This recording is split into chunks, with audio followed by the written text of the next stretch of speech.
Hey, this is Mad Movie Mark with the Mad Movie Mark Movie Review. Thank you for joining me as I review the 2020 horror film His House. Don't get your hopes up. Hey, that's not fair. I haven't even started the review yet. Stick around. Let's try to have some fun here. His House has a 100% fresh rating from the critics on Rotten Tomatoes and a 73% fresh rating from the audience.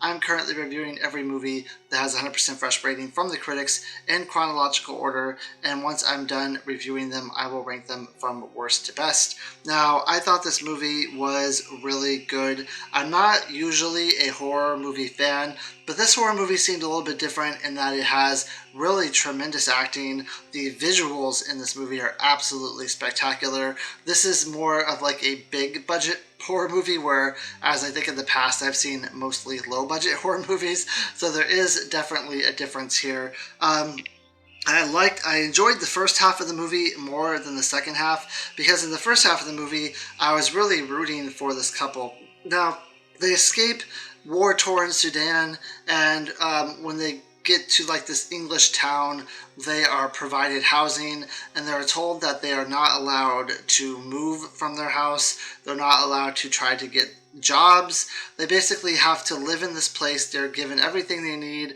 but they have to live in this place and never leave.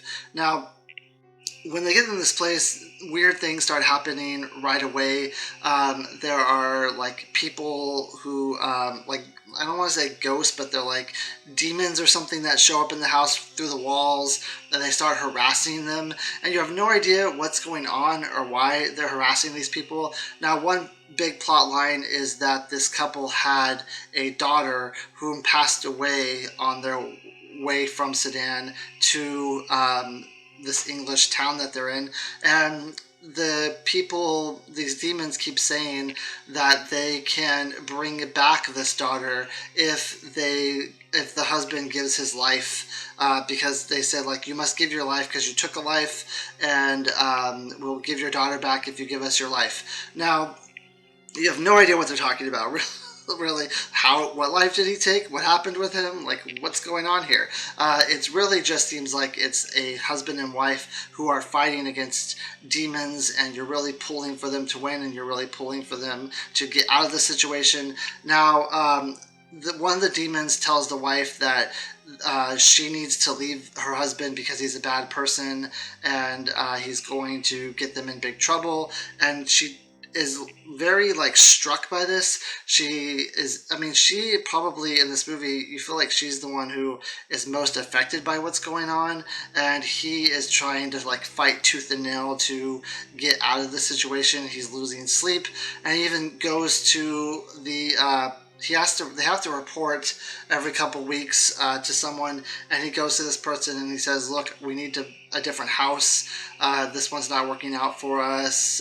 There's like roaches everywhere, and we just want to move somewhere else. So they come in and they have someone inspect the house, and there's like holes in the walls everywhere from where he took a hammer and he was like trying to get to these demons in the walls. And they basically say, like, the wife eventually tells them that there's like these demons after them, and that her wife hasn't gotten any sleep, and that they need to a different place. And they basically are like, well, like, you guys destroyed the walls and you really shouldn't be doing that, and we're gonna have to report this. So they really don't provide any help to this couple, and they kind of push it aside like nothing's happening. Now, in the middle of the movie and later in the movie, you finally realize what is happening and why these demons are coming to this couple, which I'm going to spoil right now. So when they were coming over from Sudan, and they what happened is that they didn't have a child. They were by themselves, and they were trying to get on this this like truck, or I don't remember what it was, like a truck or a boat or something, and it was full, and there was a child that was standing next to them crying out like, please save me, please save me. And what they did was they basically kidnapped this child. They took her and they put her on this vessel with them, so that they could get on, so that they say, hey, save the child's here, save the child. And they got on this with the child. Now, as they're driving away, the child screaming for her mother, and her mother's trying to run towards her, and they basically kidnapped this child and stole this child from her mother, and now they're claiming that the child is theirs, and the child is not theirs, but the mother for some reason thinks that this child is hers. I never understood like if that was just because she raised, like she took the child and now she has some sort of emotional attachment to this child. The father definitely, the guy definitely has no emotional attachment that I could tell from this child, but the mother has some sort of deep emotional attachment here. So they stole this child, and then she eventually, like, they're on a boat and the boat capsizes and she like dies, like she drowns, and that is the life that these demons are talking about. So the demons basically follow, and then you see like all these other people who died on the boat, they're also like demons or like spirits in this house that are haunting this couple. And eventually, I mean, you find out that that's why it's a life for a life, because the husband, the husband's the one who took the child and took her onto this, into this situation. So he's basically the one who was responsible for killing her. And, you know, eventually he goes so mad, he doesn't ever seem to really feel bad about this from what I can tell. He just is basically only cares about himself and about the situation that he's in, and the fact that these demons are driving him absolutely bonkers and mad. So he eventually decides that he's had enough and that he's going to agree to give up his life so that this girl can come back into the world and be a daughter to his wife. So the demon comes and he like starts to take over this guy's body, and then the wife comes and like kills the demon.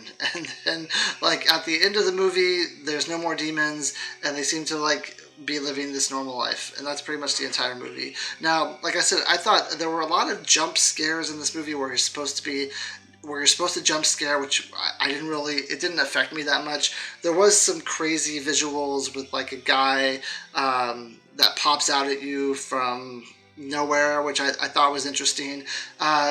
There's this whole visual in like a body of water where the husband is standing in this like red all around him, and these dead bodies are washing up, and then the dead bodies end up coming up from behind him, which I thought was really well done. The visuals are amazing. The use of color in this movie is also really cool. I love when like the entire, everything is in red or everything's in green or everything's in a certain color. I thought that was fantastic. And like I said, you're really there. You're really on board with this couple. Like, you're really rooting for them. But then when I figure out why they're actually in this situation, I'm thinking to myself, well, they probably deserve to be in this situation. They took a child from the child's mom and eventually got the child killed. Like, if you're that parent, like, you're never going to see your child again. She was stolen from you. You're in this war-torn town, war-torn country that you're constantly having to, like, battle against every day. And it's just, it's so sad. And the couple end up becoming the bad guys, and for me, like, the demons and the spirits end up becoming the good guys. It totally flips the movie on its side. To where I was rooting against the couple. And then at the end of the movie, when like everything was fine and like nothing, it seemed like nothing really happened to them at the end, I was completely like, I don't know how to express this, but I felt cheated almost. Like that guy should have died.